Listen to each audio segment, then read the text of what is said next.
IPPs पैसे बना रहे हैं, बिल्कुल बना रहे हैं। Just like any other investor, अगर वो किसी बिजनेस में इन्वेस्ट करेंगे तो जाहिर है पैसे बनाने के लिए इन्वेस्ट करेंगे, और मतलब लुटाने के लिए तो नहीं इन्वेस्ट करेंगे। दूसरा आपका सवाल कि ये जो डिफरेंट लॉबीज जो हैं, ये इनके खिलाफ बोल रही हैं, एंड वो बिजली प्रोड्यूस भी नहीं कर रहे, उसके बावजूद उनको पेमेंट्स हो रही हैं। तो देखें, ऐसा है कि एक कॉन्ट्रैक्ट एक सर्टेन वक्त में जब किया जाता है किसी के साथ, उसकी सर्टेन टर्म्स एंड कंडीशंस होती हैं, और वो उस वक्त तक के लिए नहीं होती जब तक वो एक पार्टी को सूट करे। वो उस वक्त तक के लिए होती है जब तक उस कॉन्ट्रैक्ट के अंदर क्लियरली लिखा हो कि ये कॉन्ट्रैक्ट फलाने टाइम फलानी ड्यूरेशन तक चलेगा। तो जब दोनों की रजामंदी से एक कॉन्ट्रैक्ट हुआ हो तो वो उसको तो पूरा करना चाहिए, और अगर सॉवरेन गारंटी दी है तो उसके अलावा हमारे पास कोई चारा भी नहीं है। लेकिन रजा, मैं इसका जरा एक डिफरेंट जाविया आपको देना चाहता हूँ ताकि लोगों को समझ आए। देखिए रजा, मुझे एक बात बताएं, क्या हमने या हमारी किसी किसी बिजनेस लॉबी ने ये आज तक कहा है कि जी आईएमएफ को पैसे देना छोड़ दें, या वर्ल्ड बैंक को पैसे देना छोड़ दें, या पेरिस क्लब को पैसे देना छोड़ दें? कभी ये किसी ने कहा है? नहीं। तो ये जरूरत तो किसी को नहीं होती। और आप सोचें, अगर ये खुदा न खास्ता कभी हो गया तो इसका मतलब आपको पता है ना क्या है? वो एक लफ्ज है जिसका नाम है डिफॉल्ट। जी जी जी, खुदा ना खास्ता।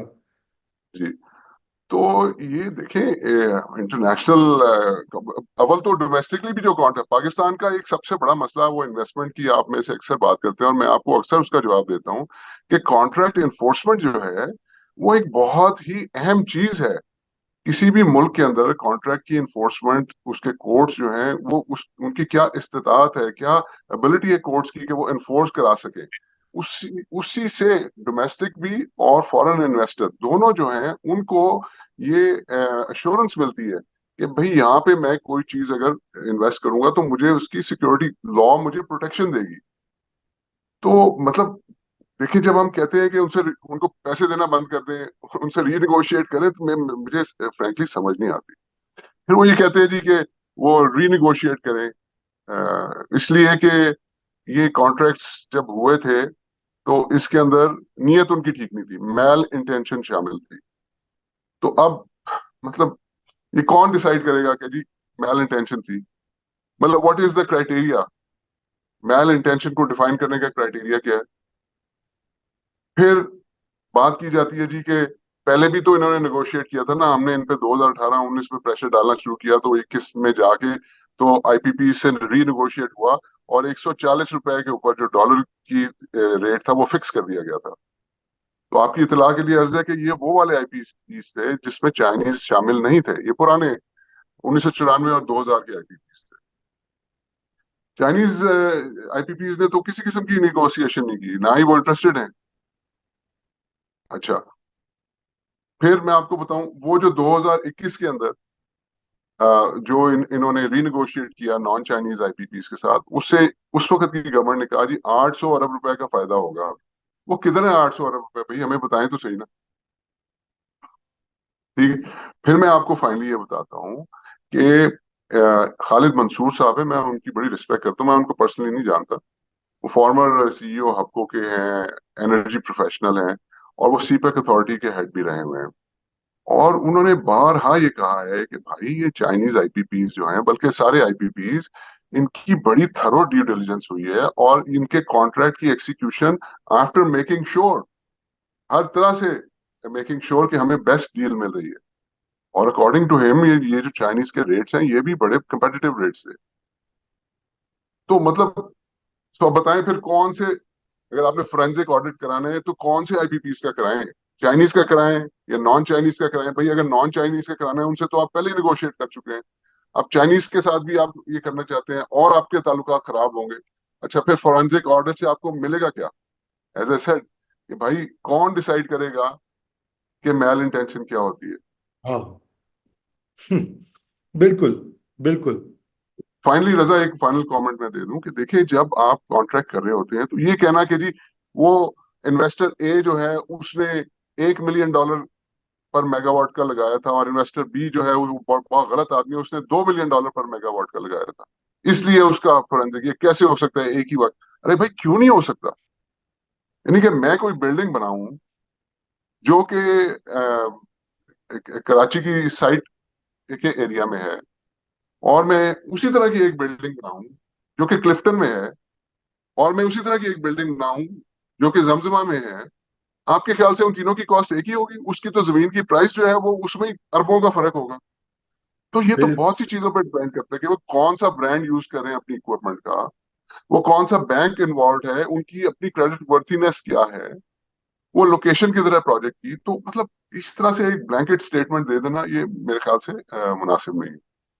बिल्कुल। तो ये एग्जैक्टली मैं यही आपसे जानना चाह रहा था। अगरचे इस पे लोग कल हमने इसके ऊपर एक डिस्कशन भी की थी। वो कहते हैं कि जो तो कुछ ऐसे हैं कि जहाँ पे तो कुछ निगोसिएशन या रिव्यू हो सकता है, लेकिन कुछ ऐसे हैं जहाँ पे नहीं हो सकता। लेकिन आप मुझे बताइए कि कतई नज़र इससे कि अभी शॉर्ट टर्म में तो मेरे ख्याल से इस मसले का कोई हल दिखाई नहीं दे रहा, अनलेस कि आप कुछ सजेस्ट करें कि क्या अब मतलब किस तरह से आप रिलीफ दे सकते हैं कुछ अवाम को, क्योंकि इस वक्त बड़ी ये सीरियस सिचुएशन बनी हुई है। रजा, मैं आपको बहुत जबरदस्त इसका हल दे सकता हूँ, एंड आई होप ये हमारा प्रोग्राम जो है ये पावर्स टू बी वो सुने। मुझे पॉलिटिकल गवर्नमेंट से तो जीरो उम्मीद है, लेकिन people who are concern about the country अगर वो ये सुन रहे हैं, तो I want to say three things. पहली दो चीजें मैं पर्सपेक्टिव में चीज को लाने के लिए कह रहा हूँ। सो तीन चीजें मैंने, नंबर वन ये है कि व्हाई इज इट कि हम आईपीपीस की बात करें, हम 17% हमारे जो है वो distribution, transmission and distribution losses हैं। मैंने आपको 2-3 हफ्ते पहले हमने एनर्जी पे प्रोग्राम किया था कि ट्रांसमिशन एंड ट्रांसफॉर्मेशन लॉसेज 2% के हैं, और फिर 15% के डिस्ट्रीब्यूशन लॉसेज हैं, और 6% की हमारी रिकवरी नहीं होती। अब ये 2, 15 और 6, ये 23% बन जाता है। रजा, मुझे बताया ना कौन सी, ये तो ऐसे तो कोई दुकान भी नहीं चल सकती ना कि आप 100 रुपए की आपकी जो है वो कॉस्ट हो, और आप 77 रुपीज रिकवर कर रहे हो। मतलब ऐसे किस तरह कोई कारोबार चल सकता है? इसकी क्यों नहीं कोई बात करता? ये वजह नहीं है आपके एनर्जी कॉस्ट को बढ़ने में, क्योंकि आप 23% बेयर कर रहे हैं कॉस्ट। आप अपनी कंपनीज का ओवरऑल लॉस जो है, हर बंदा जो है, अगर मुझे कॉस्ट 100 पड़नी चाहिए, मैं 123 दे रहा हूँ, क्योंकि वो 23 रुपए जो है वो, यानी कि मुझे 100 रुपए की बजाय 123 देना पड़ता है, क्योंकि मैं उसकी लॉस को कवर कर रहा हूँ। इसके ऊपर कोई बात नहीं करता। फिर मैं आपसे एक और बात करता हूँ कि देखें, डॉलर टर्म्स में अगर आप देखें तो एनर्जी कॉस्ट जो है हमारी पिछले 10 साल में वो सिर्फ 30% बढ़ी है, ओनली 30%। यानी कि अगर 10 साल पहले वो 100 रुपए थी, 100 डॉलर थी, तो वो $130 हुई है। अब मसला ये है कि अगर आपकी कंट्री में डिवैल्यूएशन जो है वो 300% हो जाए, 100 रुपए से वो 290 पे चली जाए, तो इसमें आईपीपी का क्या कसूर है? अब इसकी कोई कोई नहीं बात करता कि जी डिवैल्यूएशन भी बीच में हुई है। अच्छा, फिर मैं आपको बताऊं, कोई ये क्यों नहीं बात करता कि आपके टैक्सेस जो है वो आप बिल उठा के देखें, उसके अंदर फलाना सरचार्ज, फिर फर्दर सरचार्ज, फिर टैक्स, फिर फर्दर टैक्स, उसके अंदर sales tax, general sales tax, उस एडवांस इनकम टैक्स, उसमें कोई 13 टाइप्स ऑफ टैक्सेस हैं। उसकी कोई क्यों नहीं बात करता? फिर रजा, मैंने पहले भी कहा था, 337 million units employees, government employees को दिए जा रहे हैं, हमारे एमएनएस एमपीएस को, मिनिस्टर्स को दिए जाते हैं। उसकी कोई क्यों नहीं बात करता? तो मुझे समझ नहीं आती कि यार ये आप सिंगल आउट क्यों कर रहे हैं?